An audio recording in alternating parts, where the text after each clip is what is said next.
Faza e tretë do të fillon pasi që të zbatohen marrëveshjet e pazbatuara.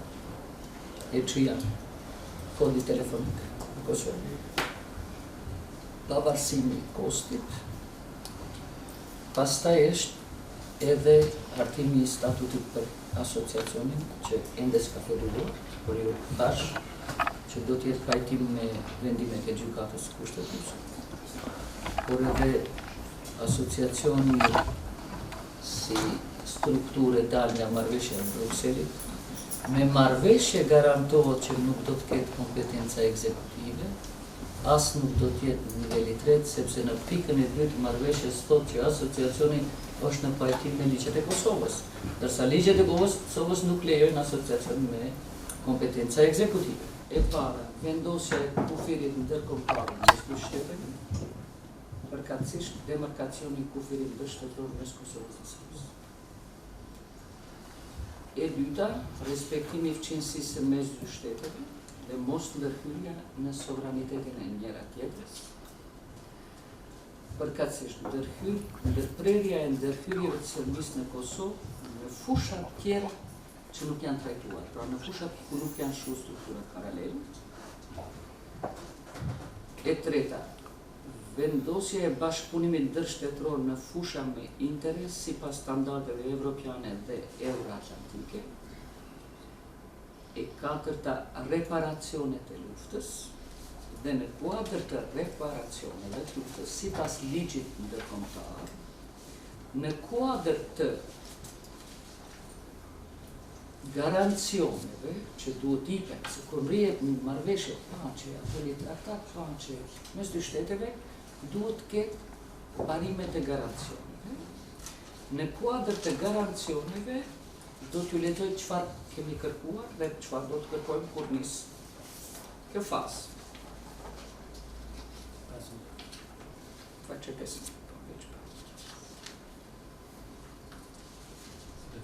Pra, garancit, një traktat paqe apo një marrëveshje ligjërisht obligueshme duhet ketë këto garanci. Njohja e shtetit pavarur dhe sovran të Kosovës nga ana e Serbisë. 2. Kurzimi i antarësimit të Serbisë në Bashkimin Evropian me njohjen e pavarësisë Kosovës. 3. Pamundësimi i Serbisë që ta pengojë antarësimin e Kosovës në Bashkimin Evropian dhe organizata tjera ndërkombëtare duke përfshirë edhe OKB. 4. Pamundësimi i Serbisë që të pengojë antarësimin dhe pjesëmarrjen e plotë të Kosovës në të gjitha organizata ndërkombëtare të kulturës, sportit e të tjera, heqja e Kosovës nga kushtetuta e Serbisë. Unë po ja u dorëzoj dokumentin, që ju më pas ndani. Faleminderit shumë zënë ministre. Pra sot kemi dy deklarime kontradiktore tuaja rreth dialogut dhe rreth qëndrimit të Serbisë. A do të thotë kjo që konstatimi juaj që keni dhënë në deklarimin sot në epokën e re, ju jeni duke rimenduar pozicionin mbase edhe do duhet të hiqeni nga dialogu ose do duhet të ndërprej dialogu, apo me një qasje të tillë ku ju tashmë keni vlerësim që Serbia me kokë forsi nuk ndryshon pozicionin dhe qëndrimin, mendoni se duhet të vazhdoni me dialogun e mëdhenj?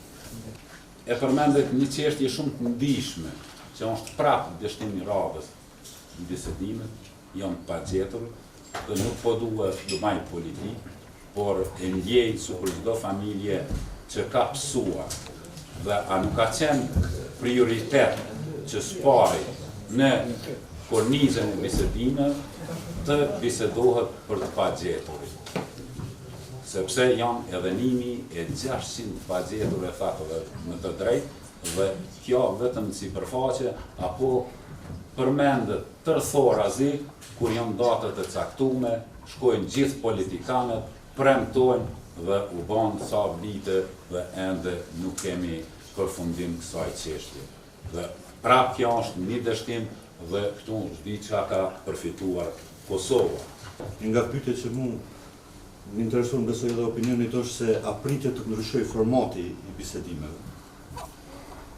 sepse bisedimet 2011 kanë fillu teknike, kanë kalu politike, edhe më shumë se politike, gjithmonë qëndrojnë ato se Serbinë kemi bo dëmonë pol për çështjen e trajtimit të brendshëm të gjërave të brendshme të Kosovës, dhe unë menoj se aty ku thoni që ne bisedimet marrëveshje jenë bon gjitha në përputhje me ligje dhe kushtetutën, unë e di që si jenë bon, se një mas poj bisedimet s'kanë fillu në përputhje me kushtetutën e ligjet dhe realitetin, unë do ta përmend, do ta ripërsëris kuptohet, një marrëveshje të domshme, antikushtetuese dhe që nuk është në frymën e kushtetutës me këto faktorë materi, është marrëveshja edhe të shkurtit 2015 për drejtsinë dhe gjykatat.